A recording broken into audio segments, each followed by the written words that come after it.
जय श्री हरि दर्शकवृन्द स्वागत छ। म प्रस्तुता ज्योतिषी मनोदधिकारी यहाँहरू समक्ष आज विशेष 2080 सालको श्रावण महिनाको तुला राशिको राशिफल लिएर तपाईहरु सामु उपस्थित भइसकेको छु। दर्शकवृन्द, तुला राशि हुने महानुभावहरुका लागि यो श्रावण मास के कस्तो रहनेछ, तपाईको ग्रह गोचर, तपाईको भाग्य, तपाईको कर्मले तपाईलाई के कतिको साथ दिनेछ, कुन कुन क्षेत्रमा तपाईका लागि सकारात्मक एनर्जीका साथ तपाई अगाडि बढ्न सक्नुहुनेछ, कुन कुन क्षेत्रमा तपाईका लागि बढी सङ्घर्ष रहनेछ, सतर्क रहेर बढ्नुपर्ने छ र तपाईले कुनै नयाँ कामको सुरुवात गर्दै हुनुहुन्छ, कुनै लामो दूरीको यात्रामा निस्किदै हुनुहुन्छ वा यात्रामा निस्कदै हुनुहुन्छ भने तपाईले के कस्ता अङ्क, रङ, उपाय आदिको प्रयोग गर्दाखेरि तपाईका लागि आँटे थालेका कामहरू पूरा हुनेछन्। यी समग्र पक्षलाई समेटेर हामी राशिफल मार्फत चर्चा गर्नेछौँ। दर्शकवृन्द, यस्तै जानकारीमूलक भिडियो हेर्नका लागि हाम्रो कुण्डली दर्पण अनलाइन टिभीलाई सब्स्क्राइब गर्नुहोला। भिडियो हेर्दै गर्दा राम्रो लाग्छ भने अरूलाई सेयर गरेर हामीलाई हौसला प्रदान गर्न सक्नुहुनेछ। दर्शकवृन्द, ढिला नगरिकन प्रवेश गरौँ यो साउन महिनाको तुला राशिको तपाईकै राशि। तुला राशि हुने जति पनि महानुभावहरू हुनुहुन्छ उहाँहरूका लागि 2080 सालको श्रावण महिनाको ग्रह गोचर अनुसार राशिफलतर्फ हेर्दै गर्दा विशेष मासिक राशिफलका लागि हामी सूर्य, बुध, शुक्र र मङ्गलको गोचर प्रभावलाई लिने गर्दछौँ। अब तपाईको राशिबाट यी ग्रहहरूको अवस्था चाहिँ के कस्तो रहेको छ त? सूर्य ग्रहको गोचर प्रभाव हेर्दै गर्दा तपाईको राशिबाट कर्मभाव अर्थात् 10औं भावमा गोचर गर्ने देखिन्छ। त्यस्तै बुध ग्रहको गोचर प्रभाव 5 गतेसम्म 10औं भावमा, त्यसपछि 11औं भावमा गोचर गर्ने अवस्था रहेको छ। त्यस्तै शुक्र ग्रहको गोचर प्रभाव 10औं भावमा रहनेछ भने मङ्गल ग्रहको गोचर प्रभाव 11औं भावमा रहेको छ। तपाईका लागि यी 4वटै ग्रहको गोचर प्रभाव यो महिना सकारात्मक रहनेछ। त्यसैले तपाईका लागि यो महिना भाग्यशाली बन्दिन सक्छ। यो महिना विशेष तपाईको काम कार्यको क्षेत्रमा सफलता प्राप्त गर्न सक्ने योग हो। तपाई कुनै पनि सरकारसँग सम्बन्धित रहेर काम कार्यको क्षेत्रमा हुनुहुन्छ, उच्च ओहदाका क्षेत्रमा हुनुहुन्छ वा तपाई नोकरीजन्य काम कार्यको क्षेत्रमा हुनुहुन्छ भने तपाईबाट यो महिना विशिष्ट कामहरू सम्पादन हुन सक्ने छन् भने विशेष सूर्यको गोचर प्रभाव हेर्दै गर्दा तपाई डाक्टर सम्बन्धी, धातु तामाजन्य काम कार्य वा व्यावसायिक क्षेत्रमा हुनुहुन्छ, त्यस्ता क्षेत्रहरूबाट लाभ प्राप्त गर्न सक्ने योग हो। सैनिक, पुलिस, आर्मीको क्षेत्रमा पनि सफलता प्राप्त गर्न सक्ने समय रहेको छ भने बुधको गोचर प्रभाव पनि 5 गते पछिको समय राम्रो रहेको छ र तपाईको म्यानेजमेन्ट क्षेत्रको काम कार्यमा पनि सफलता प्राप्त गर्न सक्ने, पत्रकारिता सम्पादन आदिको क्षेत्र पनि सकारात्मक रहनेछ। शुक्रको गोचर प्रभाव हेर्दै गर्दाखेरि 10औं भावमा शुक्रको गोचर प्रभावले गर्दाखेरि मिडिया, मनोरञ्जन आदिको क्षेत्र पनि राम्रो रहनेछ। अर्को राम्रो पक्ष भनेको मङ्गलको गोचर प्रभाव 11औं भावमा रहने हुँदाखेरि आइटी प्राविधिक क्षेत्रका काम कार्यहरूलाई पनि तपाईले सकारात्मक रूपमा अगाडि बढाउन सक्नुहुनेछ। समग्र ग्रह गोचरको प्रभाव तपाईका लागि सकारात्मक रहेको हुँदाखेरि समग्रतामा तपाईको राशिफलतर्फ हेर्दै गर्दा यो महिना तपाईका लागि काम कार्यको क्षेत्रमा काम विशेषले तपाईको अधिक मात्रामा यात्राको योग पनि बनाइरहेको अवस्था देखिएको छ। काम कार्यको स्थान परिवर्तनका लागि जोड दिन सक्ने समय पनि रहेको छ भने तपाईका महत्त्वपूर्ण अधुरा अपुरा काम कार्यहरूलाई तपाईले सम्पादन गर्न सक्नुहुनेछ। गरेको काममा जस प्राप्त गर्न सक्ने महिना पनि रहेको छ। काम कार्यको क्षेत्रमा तपाईले कुनै पनि सकारात्मक निर्णय लिएर अगाडि बढ्न सक्ने समय रहेको छ। तपाईले जिम्मेवारीहरूलाई सहजै पूरा गर्न सक्ने योग पनि रहेको छ भने जब जागिरका लागि अवसरहरू पनि प्राप्त गर्न सक्नुहुनेछ। काम कार्यको क्षेत्रमा विशेष सफलताले मन आनन्दित पनि बन्न सक्ने महिना रहेको छ। कार्य सिलसिलामा आफूभन्दा मान्य जनहरूसँग नजिक हुने केही राम्रा कुराहरू सिक्ने अवसर पनि तपाईले प्राप्त गर्न सक्नुहुनेछ र तपाईका लागि काम कार्यको क्षेत्रमा विशेष सामाजिक क्षेत्रमा हुनुहुन्छ भने सामाजिक गतिविधिमा पनि विशेष सफलता प्राप्त गर्न सक्ने, सक्रियता पनि बढ्न सक्ने योग रहेको छ भने राजनीति क्षेत्रमा हुनेहरूका लागि पनि विशेष यो महिना महत्त्वपूर्ण निर्णयहरू लिँदै तपाईँ अगाडि बढ्न सक्नुहुनेछ। गरेको काममा पदोन्नति वा लाभ प्राप्त गर्न सक्ने समय रहेको छ। आफैमा कार्यप्रति आत्मविश्वास बढ्न सक्ने, काम कार्यलाई लिएर इच्छा शक्ति बढ्न सक्ने र सकारात्मक योजना बनाउँदै अगाडि बढ्न सक्ने समय रहेको छ।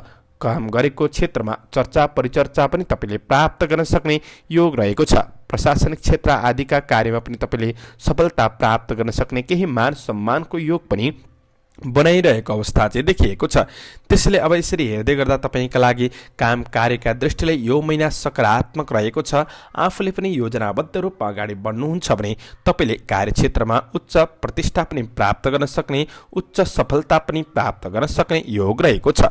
अब व्यावसायिक दृष्टिले पनि तपाईँका लागि यो महिना सकारात्मक नै देखिएको छ, किनभने ग्रह गोचरको पक्ष राम्रो रहेको छ। लगानी बढ्न सक्छ र जति पनि तपाईँले लगानी गर्नुभएको छ, गरेको लगानीहरूबाट क्रमशः तपाईँले प्रतिफल पनि राम्रो मात्रामा प्राप्त गर्न सक्ने समय रहेको छ। व्यावसायिक सिलसिलामा उच्च व्यक्तिहरूसँग पनि नजिक बढ्न सक्ने योग रहेको छ। आफ्ना ग्राहक वर्गहरूलाई तपाईँले आकर्षित गर्दै अगाडि बढ्न सक्ने समय रहेको छ। कहीँ कतै नयाँ व्यवसायको सुरुवात गरेर बढ्न सक्ने योग पनि बनाइरहेको अवस्था चाहिँ देखिएको छ। त्यसैले तपाईँका लागि यो श्रावण महिनामा व्यावसायिक दृष्टिले पनि प्रगतिको योग देखिएको छ।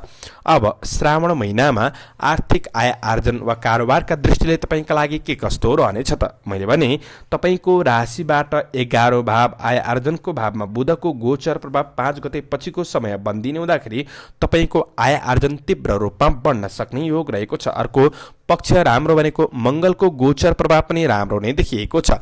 आर्थिक उन्नति प्रगतिका लागि तपाईँले केही राम्रो मार्गदर्शन पनि प्राप्त गर्न सक्ने योग रहेको छ भने अग्रज व्यक्तित्वहरूबाट पनि तपाईँले साथ सहयोग प्राप्त गर्न सक्ने योग रहेको छ। आर्थिक आय आर्जनको पक्षमा तपाईँका लागि नकारात्मक असर देखिएको छैन। खर्चका कुरामा पनि त्यस्तो नकारात्मक असर चाहिँ देखिएको छैन। बरु तपाईँका कुनै पनि अड्किएका अधुरा कारोबारका कुराहरूलाई तपाईँले मिलाएर अगाडि बढ्न सक्ने समय रहेको छ। ऋण लेनदेनका क्षेत्रमा पनि तपाईँले सफलता प्राप्त गर्न सक्नुहुनेछ। यदि कुनै पनि सम्पत्ति आदिको कारोबार गर्दै हुनुहुन्छ, त्यस्ता क्षेत्रहरूमा पनि तपाईँले विशेष लाभ प्राप्त गर्न सक्ने समय पनि रहेको छ।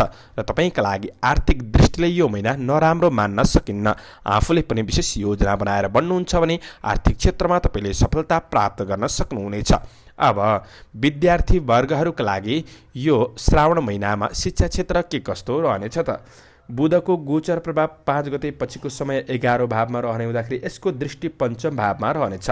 त्यसैले गर्दाखेरि तपाईँको शिक्षा क्षेत्र पनि यो महिना सबल रूपमा अगाडि बढाउन सक्ने समय रहेको छ। शैक्षिक क्षेत्रमा सफलता प्राप्त गर्न सक्ने समय रहेको छ वा कुनै नयाँ विषय लिएर पढ्ने कुराहरूमा सकारात्मक निर्णय लिएर तपाईँ अगाडि बढ्न सक्ने समय पनि रहेको छ। परीक्षा प्रतियोगितामा हुनुहुन्छ भने तपाईँले उच्च राम्रो सफलता पनि प्राप्त गर्न सक्ने योग रहेको छ।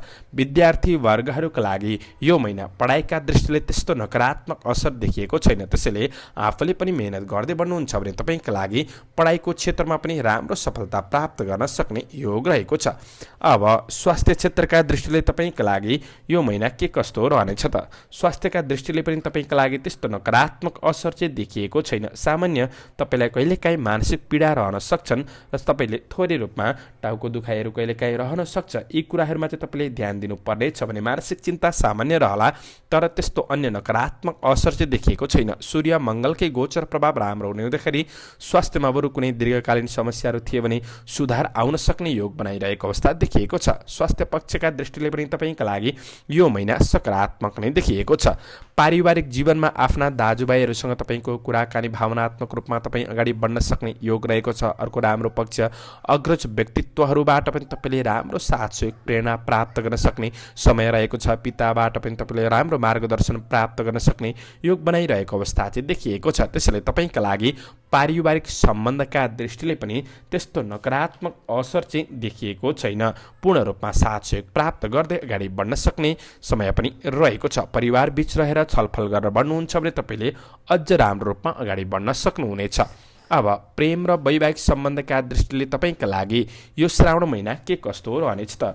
प्रेम सम्बन्धका दृष्टिले तपाईँका लागि यो महिना सामान्य खटपट कहिलेकाहीँ आउन सक्छ कि भन्ने कुरा हो। त्यो कुरामा प्रेमीको भावनालाई बुझेर बढ्ने कोसिस गर्नुहोस्। कहिलेकाहीँ गिफ्ट आदान प्रदान पनि गर्ने कोसिस गर्नुहोस्। समय दिएर बढ्ने कोसिस गर्नु तपाईँका लागि राम्रो हुनेछ भने तपाईँका लागि विशेष वैवाहिक सम्बन्धका दृष्टिले पनि कहिलेकाहीँ सामान्य असर, विशेष म नै सबै कुरा हुँ भन्ने भावनाले गर्दाखेरि खटपट देखिन सक्छ। त्यसैले दाम्पत्य सम्बन्धमा पनि आफ्नो श्रीमान श्रीमतीसँग भावनात्मक रूपमा कुराहरू सेयर गर्दै अगाडि बढ्नुहुन्छ भने चाहिँ तपाईँका लागि पूर्ण रूपमा नराम्रो नै हुन्छ चाहिँ भन्न सकिन्न। राम्रो साथ सहयोग प्राप्त गर्दै अगाडि बढ्न सक्नुहुनेछ। अब तपाईँका लागि यो श्रावण महिनामा यात्राका दृष्टिले के कस्तो रहनेछ त? शैक्षिक यात्राहरू हुन सक्छन्, मनोरञ्जनात्मक यात्राहरू हुन सक्छन्, काम कार्यको सिलसिलामा, आर्थिक कुराको सिलसिलामा छोटो दूरीको यात्राहरूको योग चाहिँ बनाइरहेको अवस्था देखिएको छ। अब यसरी हेर्दै गर्दाखेरि तपाईँका लागि समग्रतामा यो श्रावण महिना एकदम फलदायी समय रहेको छ। कुनै महत्त्वपूर्ण निर्णय गर्नुपर्नेछ, कुनै कामहरूलाई पुरा गर्नुपर्नेछ भने आफूले योजनाबद्ध रूपमा अगाडि बढ्नुहुन्छ भने विशेष सफलता प्राप्त गर्न सक्नुहुनेछ। चन्द्र गोचर अनुसार तपाईँका लागि कुन कुन दिन नराम्रा रहेका छन् हेर्दै गर्दाखेरि 7 गते, 8 गते, 16 गते, 17 गते, 25 गते र 26 गते यी दिनहरू तपाईँका लागि त्यति राम्रो छैन, सतर्क रहनुहोला। अन्य दिनहरू तपाईँका लागि समग्रतामा राम्रै देखिएको छ भने यो महिनालाई राम्रो बनाउनका लागि शुभ अङ्क 1 अङ्क र 6 अङ्क रहेको छ। शुभ रङ नीलो रङ रहेको छ। कुनै शुभ कार्य वा यात्रामा निस्कदै हुनुहुन्छ भने तपाईँले ओम अच्युताय नमः यो मन्त्रको जप गर्दै अगाडि बढ्नुहुन्छ भने अधिक मात्रामा सफलता प्राप्त गर्न सक्नुहुनेछ।